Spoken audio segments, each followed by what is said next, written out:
अशुभ भावना, अशुभ संज्ञा।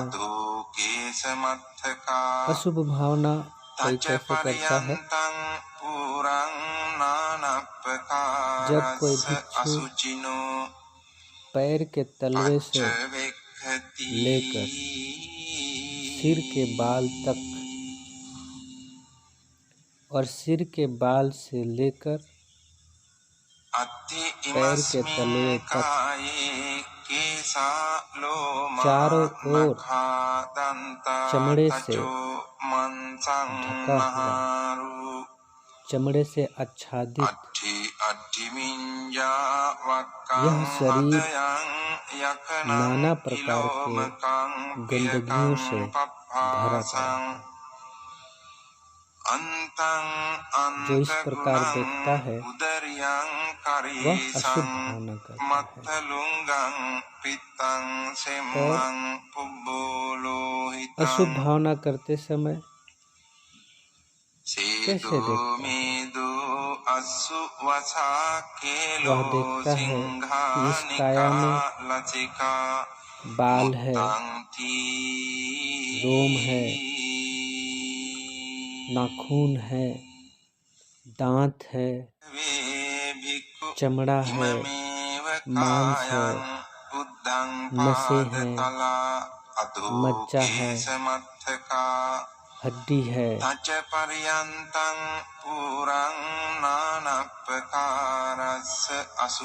और गुर्दा है, हृदय है, लीवर है, क्लोमक है, तिल्ली है, फेफड़ा है, आंत है, छोटी आंत है, उदर है, पखाना है, पित्त है, कफ, पीप है, खून है, पसीना है, चर्बी है, आंसू है, थूक है, नाक की गंदगी है, लसिका है, मूत्र है। इस तरह कोई भी व्यक्ति इस शरीर में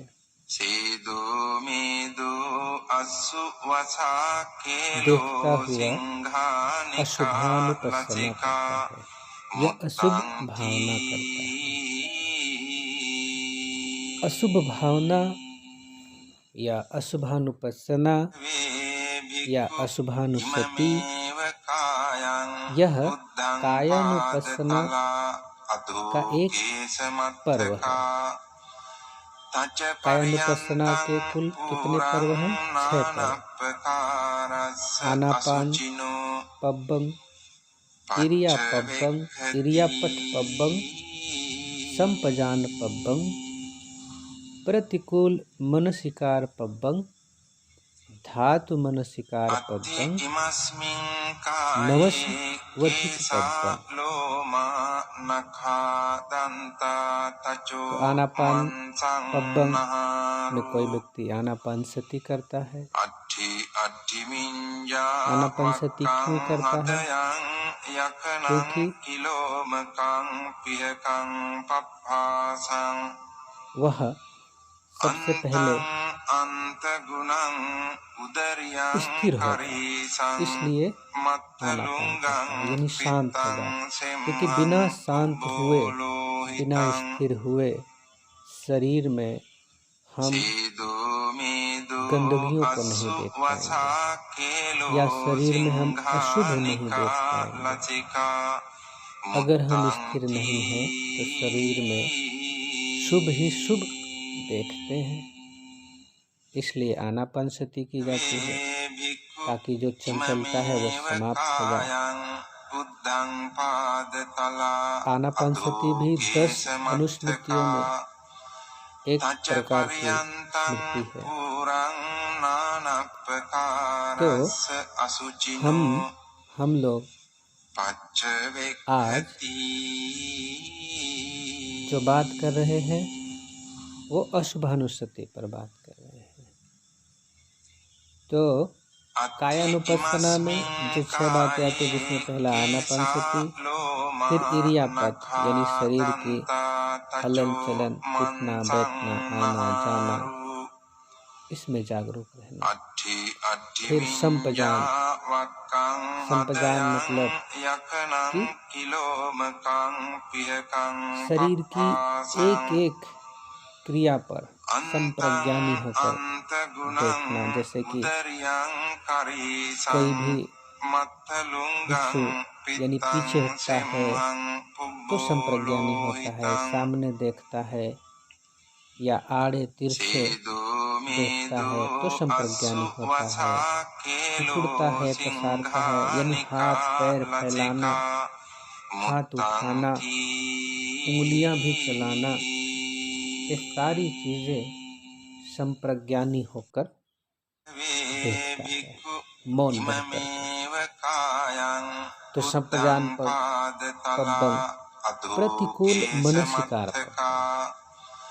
ये जो प्रतिकूल मनसिकार पब्बं है, यही अशुभानुसति है, अशुभ भावना है।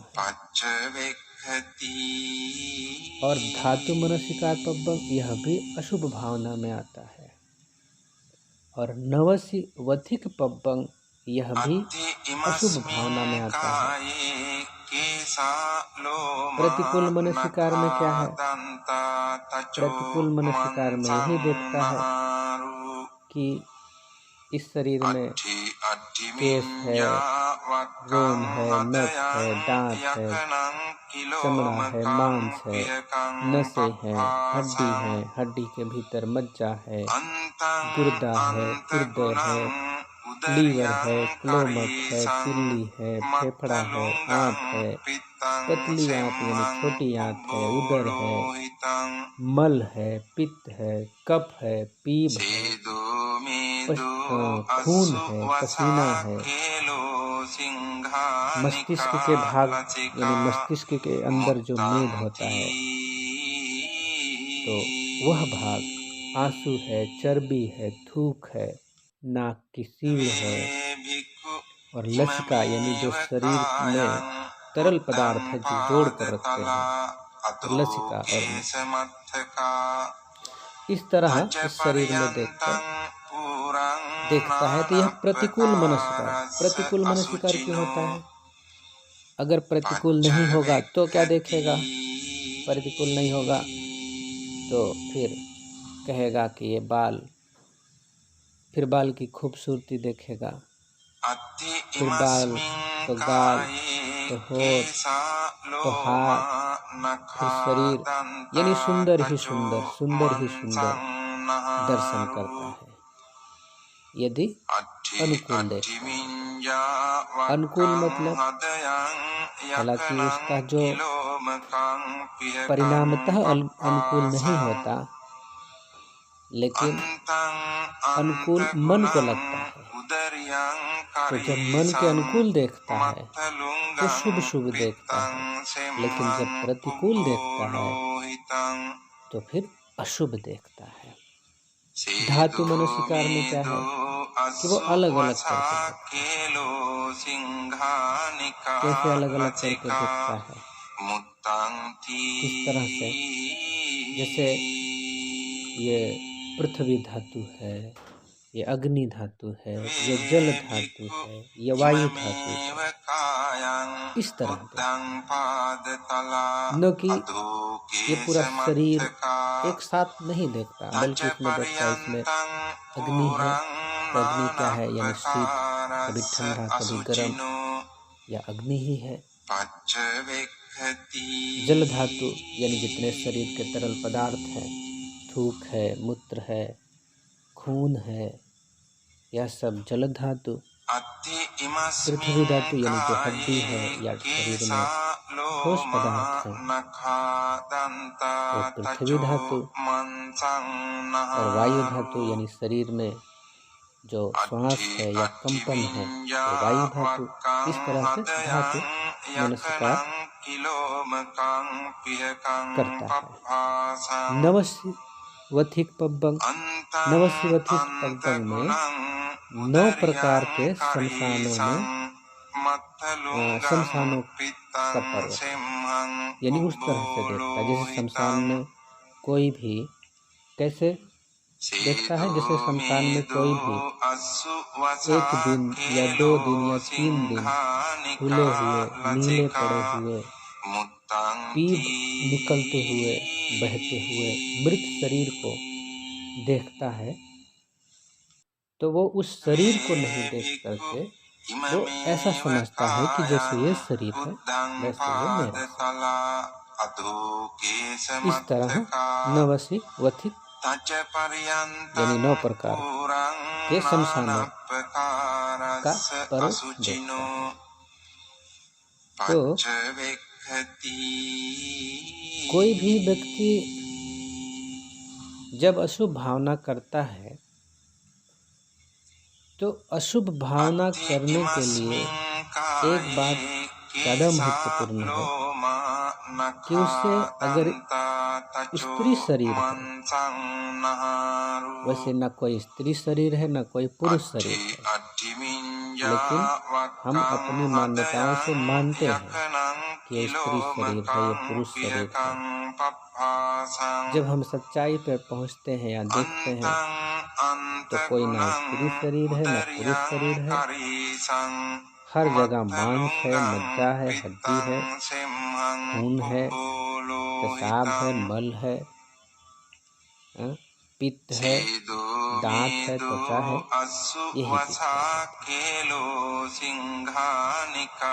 और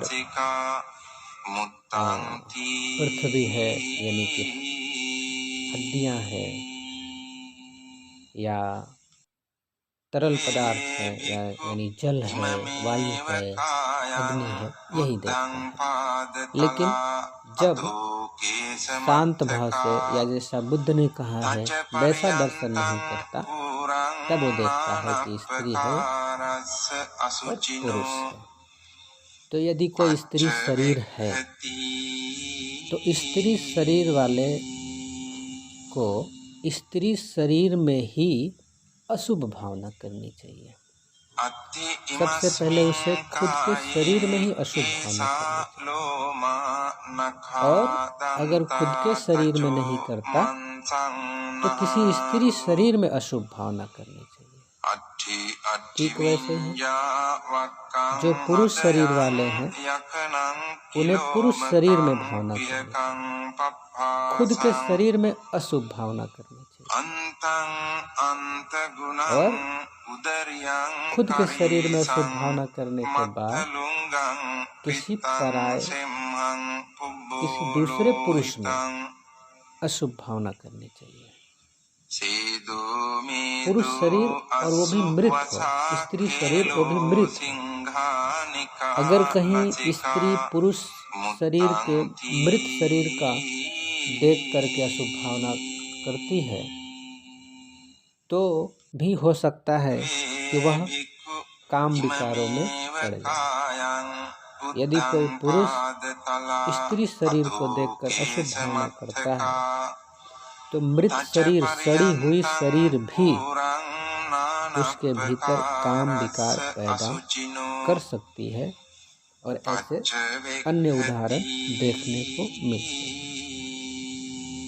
मतलब कि काम वासना इतनी प्रबल होती है कि वो सड़ी हुई स्त्री के शरीर को देख करके भी काम वासना उत्पन्न हो सकती है। जिंदा जागता स्त्री पुरुष शरीर की तो बात ही क्या। तो इस तरह कोई भी व्यक्ति अशुभ भावना करे, अक्सर आप लोग देखते होंगे कि यदि ठीक तरह से अशुभ भावना न की जाए तो वो फलदायी नहीं होगा, और अगर समझ कर न की जाए तो हो सकता है नुकसान भी दे। क्योंकि बुद्ध के काल में जब बुद्ध ने अशुभ भावना करने के लिए कहा था और उसकी प्रशंसा भी की थी, तो तमाम भिक्षु अशुभ भावना करने लग गए और फिर अपने शरीर से ही घृणा करने लग गए, और घृणा के कारण शरीर से घृणा के कारण वे फिर आत्महत्या भी करने लगते। तो शरीर से घृणा नहीं करनी है, बल्कि शरीर से जो राग है, लगाव है, आसक्ति है, उसे देखते हुए दूर करना है और परम शांति या निर्वाण की प्राप्ति के लिए यह जो है भावना करनी चाहिए, न कि किसी भी तरह से मृत होने के लिए या फिर आत्महत्या का बिल्कुल भी बात नहीं होनी चाहिए। अक्सर ऐसा भी देखा जाता है कि तमाम डॉक्टर निरंतर चीर फाड़ करते हैं, लेकिन फिर भी वो शरीर आसक्ति के प्रति बने रहते हैं, उनकी शरीर आसक्ति नहीं खत्म होती। तो क्यों नहीं होती? क्योंकि उनके स्मृति में यह बात नहीं रहती।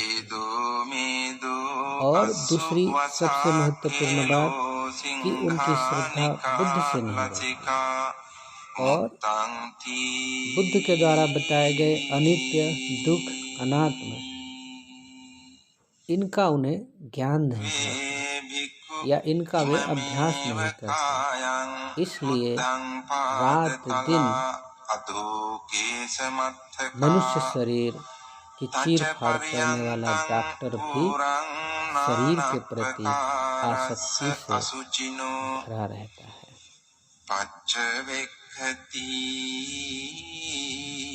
भगवान बुद्ध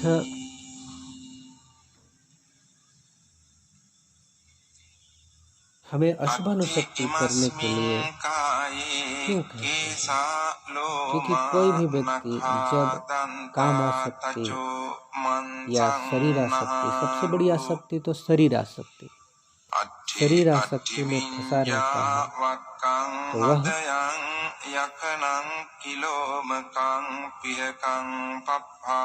इनसे मुक्त नहीं हो सकता। और जो अपने शरीर से मुक्त नहीं हो सकता, वह निर्वाण के समीप भी नहीं जा सकता। कायानुपස්සना की बुद्ध बार बार प्रशंसा करते हैं और बुद्ध कहते हैं कि जो भी व्यक्ति कायानुपස්සना करता है तो उसे 10 प्रकार का लाभ होता है। 10 प्रकार का लाभ क्या होता है? वह अरुचि को जीत कर विचरता है, वह भय को जीत कर विचरता है, भूख, प्यास, शीत, उष्ण, तीव्र शारीरिक वेदनाओं को जीत कर विचरता है, वह चारों ध्यानों को प्राप्त करके विचरता है, वह अनेक प्रकार की बुद्धियों को प्राप्त करके विचरता है, वह दिव्य स्रोत को प्राप्त करके विचरता है, वह दूसरों के चित्त की बात जानने वाला होकर विचरता है, वह अपने पूर्व जन्मों का स्मरण करता है, वह दिव्य शक्ति को प्राप्त होता है और सभी आश्रयों का नाश करता है। बुद्ध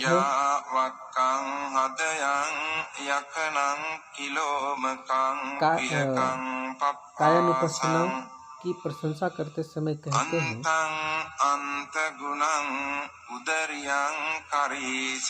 कायानुपස්සना, कायागत सती।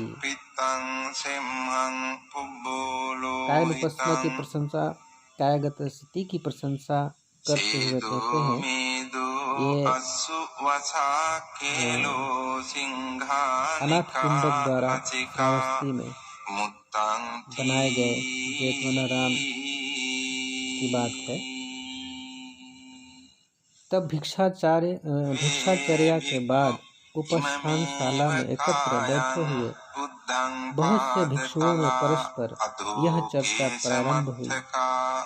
अत्यंत आश्चर्य है, आयुष्मान, अत्यंत अद्भुत है कि उन सर्वज्ञ सर्वद्रष्टा अरहत सम्यक संबुद्ध ने यह कहा है कि कायागत स्मृति भावित वृद्धिंगत किए जाने पर अत्यंत फलप्रद एवं महात्मशालिनी होती है। उन भिक्षुओं में चर्चा हो रही थी कि उसी समय भगवान सायंकाल ध्यान साधने से उठकर उपस्थानशाला में जहाँ भिक्षु संघ एकत्र हो था वहाँ पधारे, बिछे आसन पर विराजमान कर भिक्षुओं से पूछा, भिक्षुओं इस समय तुम किस बात पर चर्चा कर रहे हो?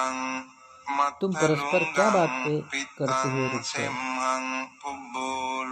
यह बनते भिक्षाचर्या से निवृत्त होकर हम लोग उपस्थानशाला में एकत्रित होकर यही बात कर रहे हैं कि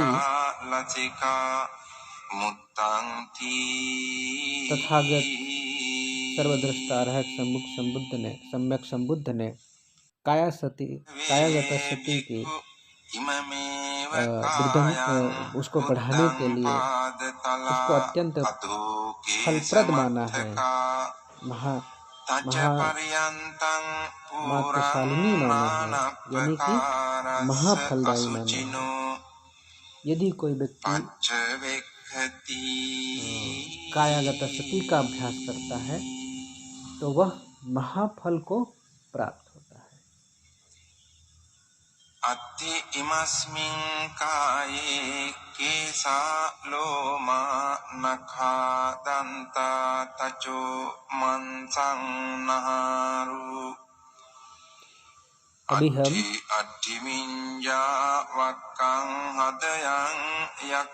ठीक तरह से जो धातु मनुष्यकार है और नवसिवथिक पब्बंग है और प्रतिकूल मनुष्यकार है, इसको देखेंगे।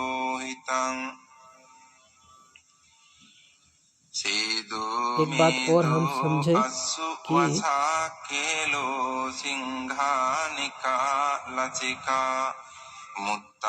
तथागत ने राहुल को भी कहा था कि राहुल तू अशुभ की भावना कर, इससे तेरा राग विनष्ट हो जाएगा। नंदा नामक भिक्षुणी को भी बुद्ध ने ऐसा ही उपदेश दिया था। काम राग से पीड़ित अपने सह ब्रह्मचारी को धर्म सेनापति सारिपुत्र ने भी अशुभ भावना का उपदेश दिया था। अशुभ भावना के द्वारा अभय माता ने अपने निर्वाण लाभ को प्रकट किया था। कायागत सती करने वाले भिक्षु को इतना सुख प्राप्त होता है कि जिससे उसका चेहरा कमल के समान प्रफुल्लित हो जाता है, उसके रोम रोम में प्रसन्नता समा जाती है, उसके शरीर का कोई अंग नहीं बचता जो विवेक, जन्म, प्रीति, सुख से व्याप्त नहीं रहता। कायागत सती करने वाला भिक्षु मार को कोई अवसर नहीं देता और मार उससे दूर ही रहता है। जिस प्रकार उत्पल पदम पुंडरीक सभी उदक यानी पानी में कीचड़ में उत्पन्न होते हैं, उदक में बढ़ते हैं, उनके मूल एवं अग्रभाग शीतल जल से भीगे रहते हैं, उनका कोई अंग शीतल जल से अछूता नहीं रहता। उसी प्रकार कायागत सती करने वाले का सर्वांग प्रीति सुख से व्याप्त है। इस तरह कायानुपස්සना की प्रशंसा है।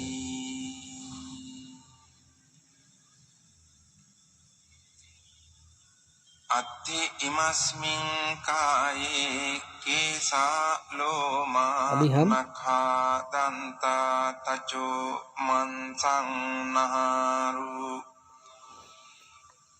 ठीक तरह से उन पर्वों को देखते हैं। प्रतिकूल मनस्कार पर्व,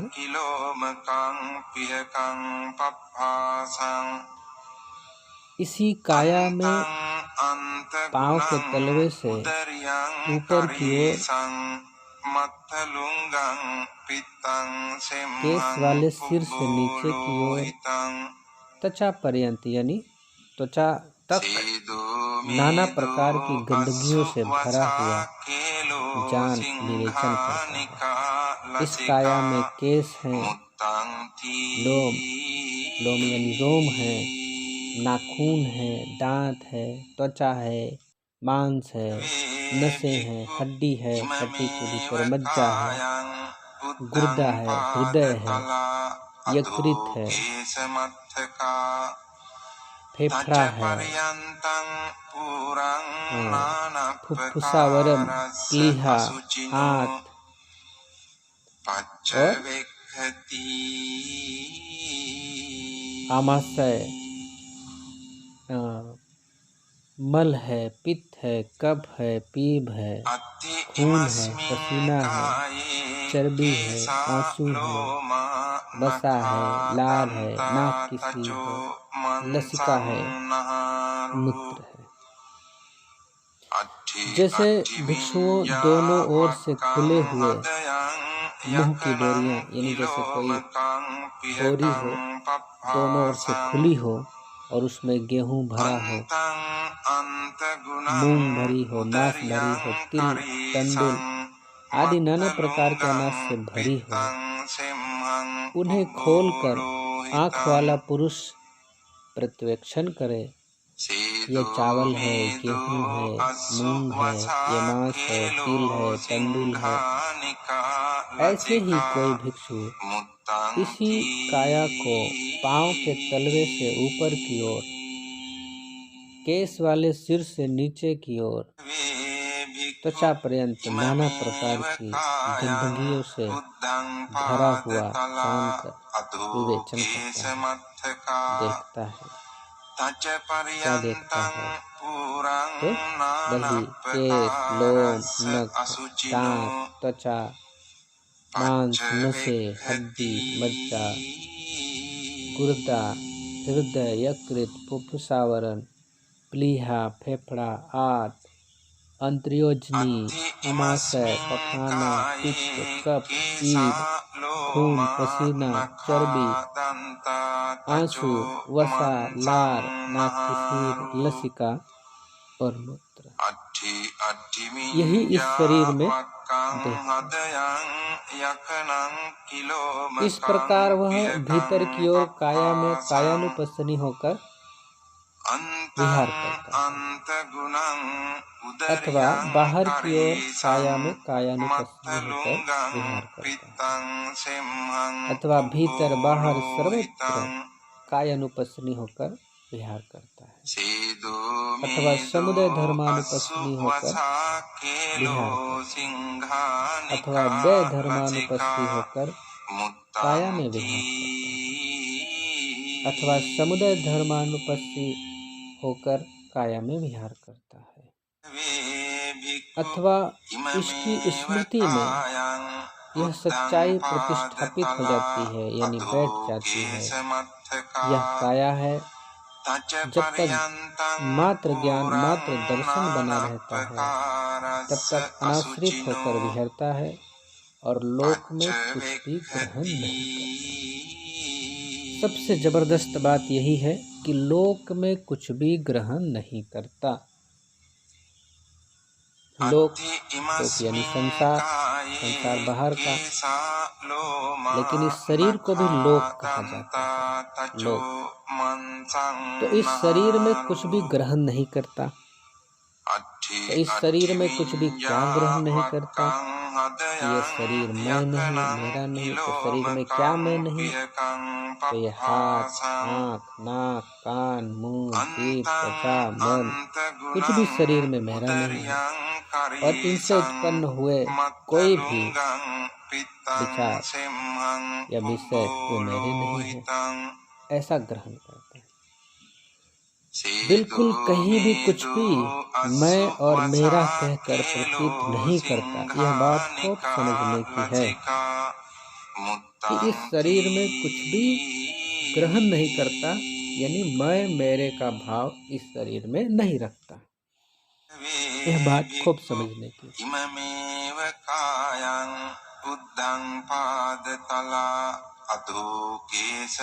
और इस काया में पृथ्वी धातु, जल धातु, अग्नि धातु, वायु धातु है।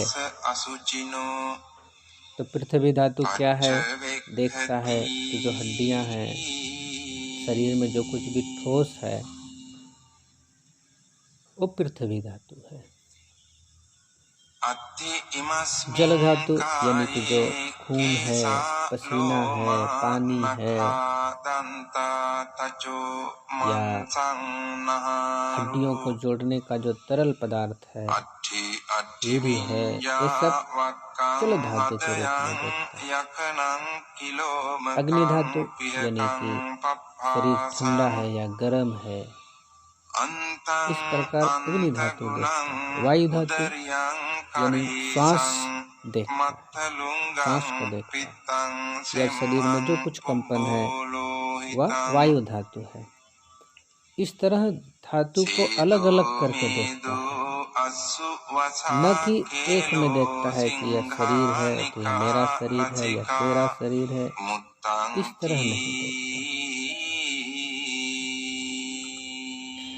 जैसे भिक्षुओं कोई निपुण कसाई अथवा उसका शागिर्द यानी उसका कोई दोस्त हो, भाई हो या काम करने वाला नौकर किसी जानवर को मार करके चौराहे पर टुकड़े टुकड़े करके अलग अलग ढेरियां बनाकर बैठा हो, ऐसे ही भिक्षुओं कोई भिक्षु इसी काया को भले कैसे भी स्थित हो, प्राणी हित हो, इसी काया में पृथ्वी धातु, अग्नि धातु, जल धातु करके देखता है। और फिर जैसे कोई शमशान में छोड़े हुए 1 दिन, 2 दिन या 3 दिन के फूले हुए शरीर को, नीले पड़े हुए शरीर को, शरीर से पीप बह रहा हो, मवाद बह रही हो, ऐसा देखता है। और उसकी तुलना वास्तव में यह मेरा शरीर है इस प्रकार करता है। मेरा शरीर भी यही स्वभाव वाली है, ऐसे ही होने वाली है, और यह होने से बच नहीं सकती, इस प्रकार देखता है। और इस प्रकार देखते हुए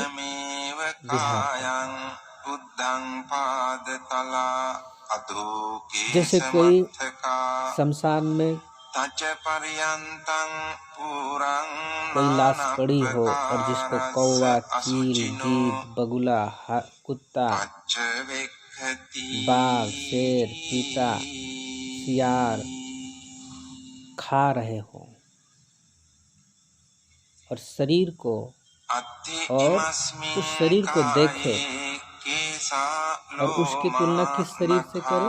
खुद के शरीर से करे कि मेरा शरीर भी यही स्वभाव वाला है, ऐसा ही है, ऐसा होने से नहीं बच सकती कुछ भी चाहे, यानी कि मृत होगा ही, और अगर दफनाया ना जाए तो उसकी यही गति होगी। इस तरह देखता है।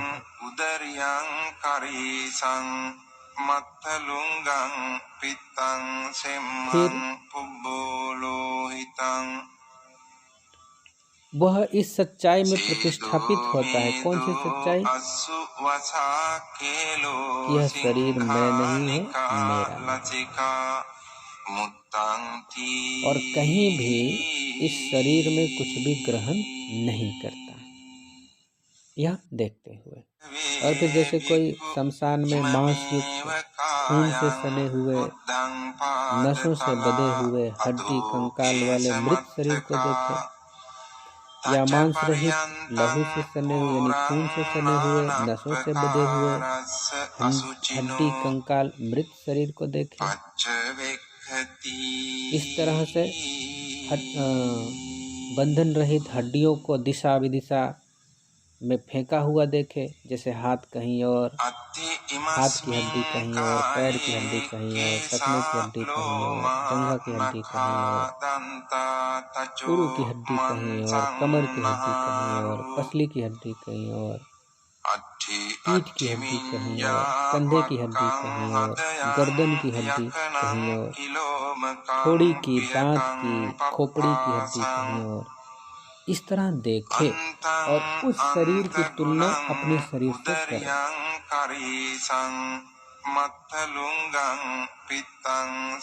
और ऐसा सोचे कि जैसा यह शरीर है ऐसा मेरा भी शरीर होने वाला है और मैं इससे बच नहीं सकता। ऐसे ही शमशान में छोड़ा हुआ जैसे कि जिसकी हड्डियां शंख के समान सफेद हो गई हो, जिसकी वर्षों पुरानी हड्डियों का ढेर लग गया हो, जिसकी सड़ी हुई हड्डियां हो, इस तरह देखे। इस तरह देखते हुए कोई व्यक्ति अशुभ भावना करता हुआ विचार करे। फिर क्या देखे बार बार कि केस है, लोम है, नख है, दांत है, त्वचा है, मांस है, स्नायु है, मज्जा है, हड्डी है, पित्त है, कफ है, पीव है, हृदय है, खून है, पसीना है, मूत्र है, आंत है, पेट है, अश्रु है, थूक है, नाक का मैल है। इस तरह देखे या इस तरह देखना चाहिए।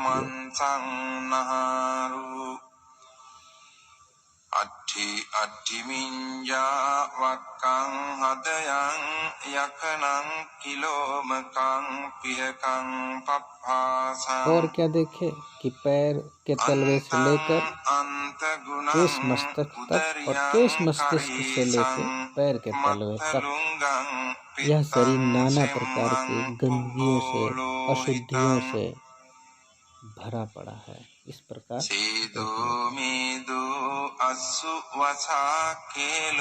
कई बार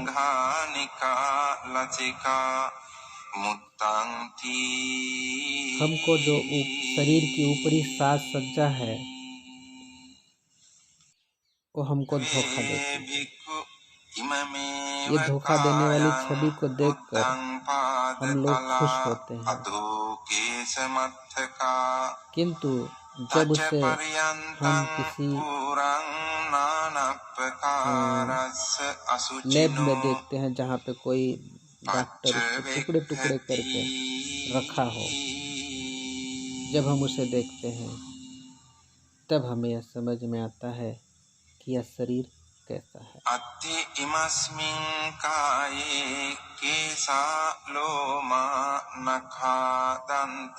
अशुभानुशति या कायानुपस्सना एक तरह से अनात्मवाद का ही व्यवहारिक एवं साधना में स्वरूप है। अनात्मवाद मतलब कि यह शरीर मेरा नहीं है, यह शरीर मैं नहीं है और यह शरीर मेरा नहीं। इसमें न कुछ मैं कहने को है न कुछ मेरा कहने को है।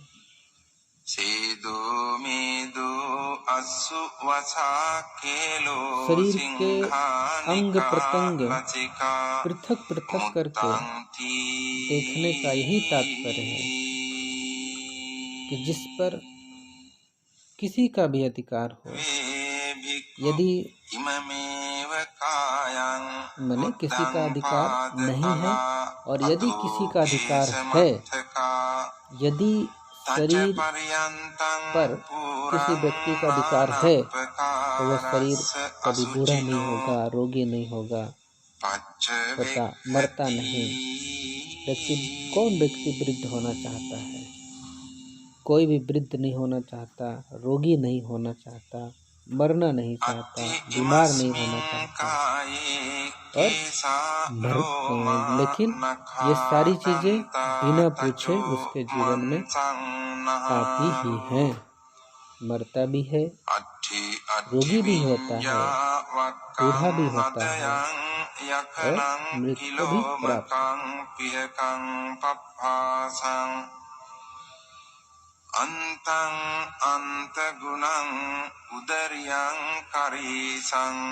मत्थलुंगं पित्तं सिंहं पुब्बोलोहितं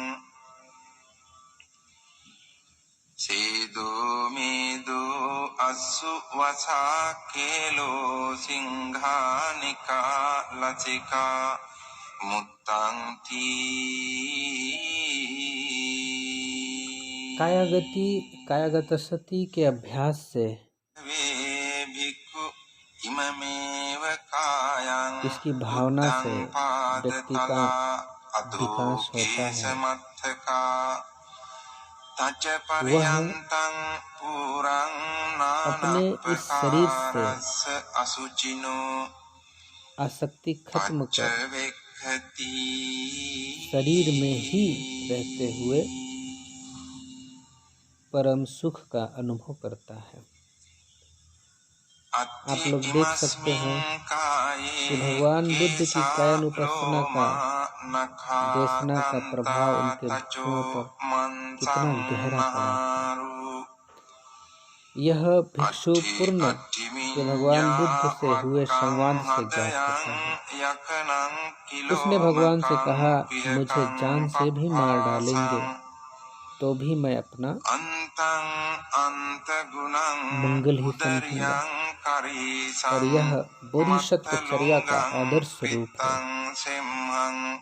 जब बुद्ध ने उससे पूछा कि पूर्ण भिक्षु पूर्ण वहाँ के लोग चंड हैं तो तुम्हें मार देंगे तो क्या करोगे? तो उन्होंने कहा कि अगर वो मेरे शरीर को मार देते हैं तो भी मैं इसमें मंगल ही समझूंगा, क्योंकि बहुत सारे लोग हैं जो इस शरीर को नष्ट करने के लिए आत्महत्या करते हैं। तो अच्छा हुआ कि मुझे आत्महत्या नहीं करनी पड़ी और उसने मेरे शरीर को मार दिया। तो यह भी एक तरह से कायागत सती का ही भाग है, यह अशुभानुसक्ति का भाग है। या अशुभ भावना करने वाला, कायागत सती करने वाला इस अवस्था तक जा सकता है या वहां तक पहुंच सकता है। और एक उदाहरण देखने को मिलेगा कि जो भिक्षुणी थी जिसके पीछे कोई संसारी पुरुष पड़ा था जो उनके प्रति राग लगाए हुए था, जो उनके प्रति आसक्ति लगाए हुए था, लगाए हुए था। तो वो मुझसे पूछती हैं कि तुम्हें मेरे शरीर में कौन सी बात अच्छी लगती है? तो वो कहता है कि मुझे आपकी आंखें अच्छी लगती हैं। तो वह उससे अपनी आंखें निकाल कर दे देती है, एक लकड़ी से अपनी आंखें निकाल कर दे देती है। तो यह भी एक तरह से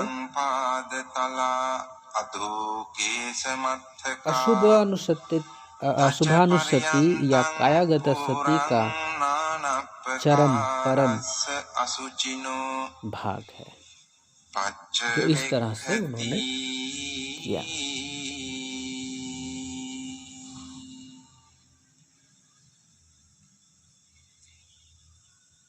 हमें हमेशा इस शरीर को अलग अलग करके देखना चाहिए। जब हम इस शरीर को एक साथ देखते हैं तो अविद्या उत्पन्न होती है और उसी अविद्या के कारण हम इसी को एक साथ देखते हैं। और जब एक शरीर को एक साथ देखते हैं तो आसक्ति उत्पन्न होती है। फिर उसी आसक्ति के पीछे हम दुख पीड़ा को भोगते हैं। हमें इस शरीर को कैसे देखना चाहिए, कैसे देखते हुए विहार करना चाहिए? जब भी किसी व्यक्ति के शरीर को देखें तो देखें कि उसमें केश है, लोम है, नख है, दांत है, त्वचा है, मांस है, स्नायु है, हड्डी है, हड्डी के भीतर मज्जा है, गुर्दा है, हृदय है, लीवर है, क्लोमक है, तिल्ली है, फुसफुस है, आंत है, पतली आंत है, उदर है, मल है, पित्त है, कफ है, पीप है, खून है, पसीना है, मेद है, मेद यानी मस्तिष्क के भीतर का अंग, आंसू है, चर्बी है, थूक है, पोता, पोता यानी नाक की गंदगी, लसिका है, मूत्र है। इस तरह इस काया में अशुद्ध भावना करते हुए विहार करना चाहिए। इस तरह इस काया में अशुभानुशक्ति करते हुए और यह अशुभ भावना निर्वाण के लिए, मुक्ति के लिए यह एक तरह का आलंबन जो आपके सुख के लिए, शांति के लिए, निर्वाण के लिए सहायक है। इस शरीर में कहीं भी मैं मेरा कहने लायक कुछ भी नहीं है।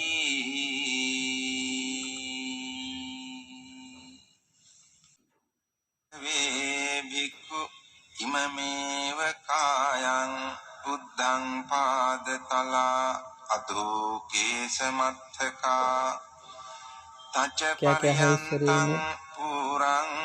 फिर से देखें शांत भाव से, बिल्कुल शांत होकर, स्थिर होकर इस तरह देखें कि यह शरीर में नहीं, यह शरीर मेरा नहीं, और इस शरीर में केश है, लोम है, नख है, दांत है, त्वचा है, मांस है, नसें हैं, हड्डी है, हड्डी के भीतर मज्जा है, गुर्दा है, हृदय है, लीवर है, क्लोमक है, तिल्ली है, फेफड़ा है, आंत है, छोटी आंत है, उदर है, पखाना है, पित्त है, कफ है, पीप है, खून है, पसीना है, मेद है, आंसू है, चर्बी है, थूक है, नाक की सीड़ है, लसिका है, मूत्र है। इस तरह इस शरीर में देखते हुए अशुभानुपस्सना करनी चाहिए और अशुभानुपस्सना करते हुए विहरना चाहिए। किसी के भी शरीर को देख करके मन में किसी भी प्रकार की आसक्ति न जागे। किसी भी शरीर को देखते हुए ऐसा ही अनुभव करें, यह शरीर में यह बात है। अत्ति इमस्मिन् काये केशा लोमा नखा दन्ता तचो मंसं नहारु अट्ठिमिञ्जा वक्कं हदयं यखनं किलोमकं पिहकं पप्पासं अन्तं अन्तगुणं उदर्यं करीसं मत्थलुङ्गं पित्तं सिंहं पुब्बोलोहितं सेदो मेदो अस्सु वसा केलो सिंहानिका लसिका मुत्तं थी।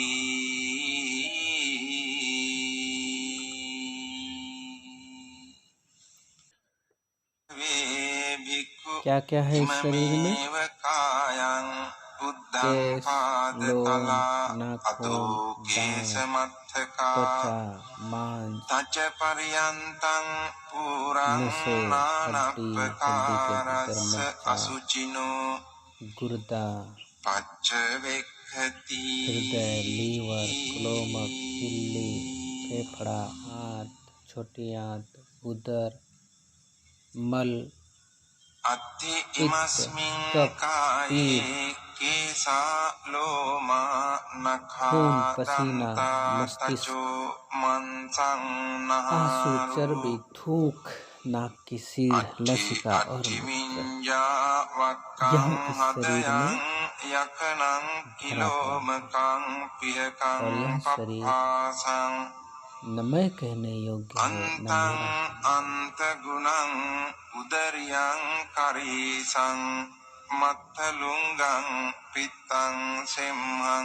इस शरीर में केश है, लोम है, नाखून है, दांत है, त्वचा है, मांस है,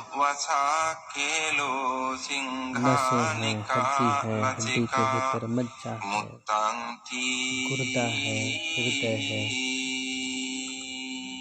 लीवर है, कोलोमक है, तिल्ली है, फेफड़ा है, आँख है, छोटी आँख है, उदर है, मल है, पित्त है,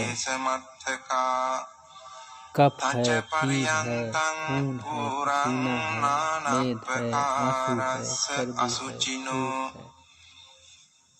है, नाक की गंदगी है, लसिका और मूत्र, यही इस शरीर में इस प्रकार प्रकृति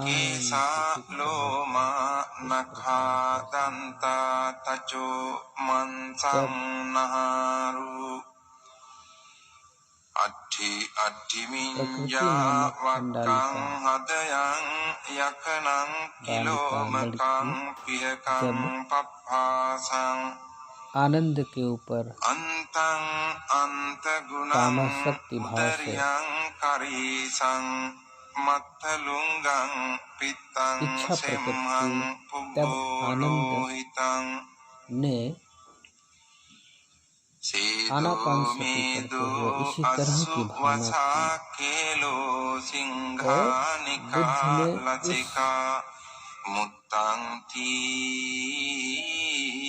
उस प्रकृति को, उस स्त्री को यही बात बताया कि देख, इस शरीर को साक्षी भाव से देख, इस शरीर में क्या है, सुंदर करने के लिए क्या है, आँख से कीचड़, नाक से गंदगी, मुंह से गंदगी, 9 प्रकार के द्वार इस शरीर में है, 9 प्रकार के द्वारों से गंदगी ही गंदगी।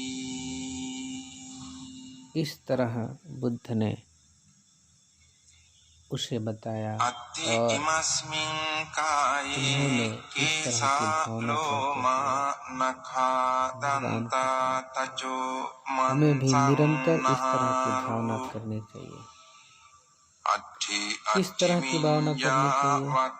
अत्थि इमस्मिन् काये केशा लोमा नखा दंता त्वचा मनसं नहारो अट्ठि अट्ठिमुच्चा वक्रं हृदयं यकनं किलोमकं पिहकं पप्पासं अन्तं अन्तगुणं उदरियं करीसं पित्तं सिंहं पुब्बो लोहितं स्वेदो मेदो अश्रुवसा खेलो सिंहानिका लसिका मुच्चन्ति एते इमस्मिन् काये अशुभानुपश्यति विहरति। इस शरीर में केश है, लोम है, नख है, दांत है, त्वचा है, मांस है, नसें हैं, हड्डी है, हृदय है, लीवर है, कोलोमक है, तिल्ली है, फेफड़ा है, आँख है, छोटी आँख है, उदर है, मल है, पित्त है, कफ है, पीप है, खून है, पसीना है, मेद है, आंसू है, चर्बी है, थूक है, नाक की सीढ़ है, लसिका है, इस तरह इस शरीर की प्रतिवेक्षणा करनी चाहिए, दर्शन करना चाहिए, देखना चाहिए और अपने शरीर को इस तरह देखते हुए कोई व्यक्ति अशुभानुष्यति करते हुए, अशुभ भावना करते हुए विहार करता है और अशुभ भावना करने वाले व्यक्ति को मार कभी भी पराजित नहीं कर सकता। अशुभानुपश्यति विहरन्तं इंद्रियेषु सुसंवतं भोजनन्हि चमत्तयो सद्भंगारुद्ध वीर्यं तं वेर्नप्पसहति मारो वातोषेलं वपब्बतं। जो व्यक्ति हर जगह अशुभ अशुभ देखकर विचरण करता है, इंद्रियों में संयम, भोजन में मात्रा का ज्ञान रखता है, ऐसे व्यक्ति को मार पराजित नहीं कर सकता। उसके भीतर श्रद्धा है और यह वीर पराक्रम करते हुए विचरण करता है, वह सदैव मार से बचता है, उसे मार कभी पराजित नहीं कर सकता। जैसे पर्वत को हवाएं कभी भी गिरा नहीं सकती, कभी भी विचलित नहीं कर सकती, ठीक वैसे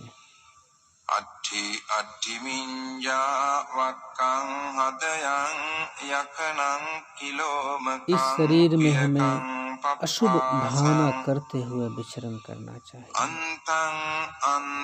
यह शरीर मैं नहीं, मेरा नहीं। इस शरीर में खून, पसीना, पानी, मल,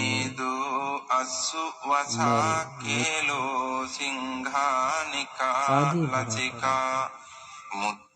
यह शरीर आसक्ति के योग्य नहीं, त्यागने के योग्य, अथवा इस शरीर में कहीं भी मैं और मेरा कहते हुए विचार। तच पर्यन्तं पुरं नानप्रकारस्य असुचिनो पच्चवेक्खति।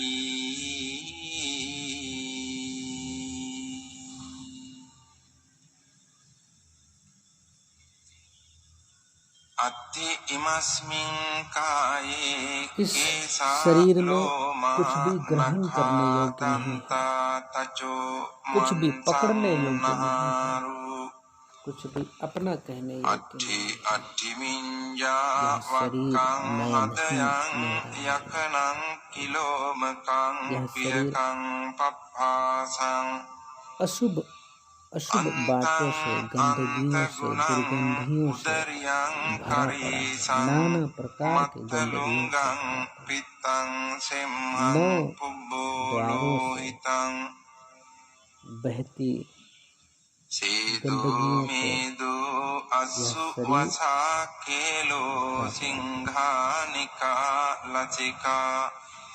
इस प्रकार देखते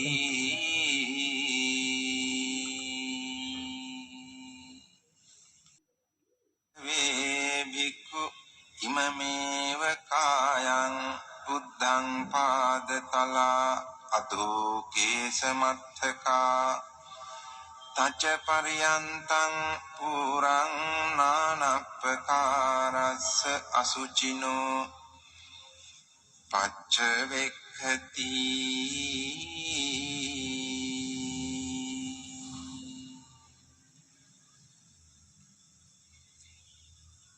अत्ति इमस्मिन् काये केशा लोमा नखा दन्ता तचो मंसं नहारु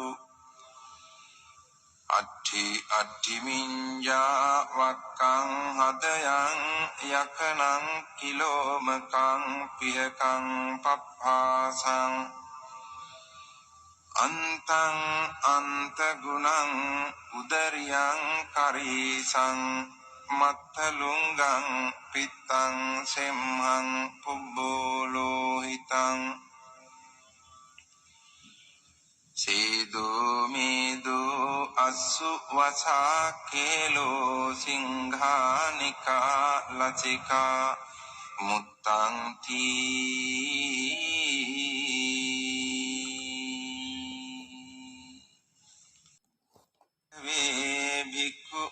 ඉමමේව කායං බුද්ධං පාදතලා අදෝ කේසමත්තකා තච පරියන්තං පුරං නානප්පකාරස්ස අසුචිනෝ පච්ච වෙක්ඛති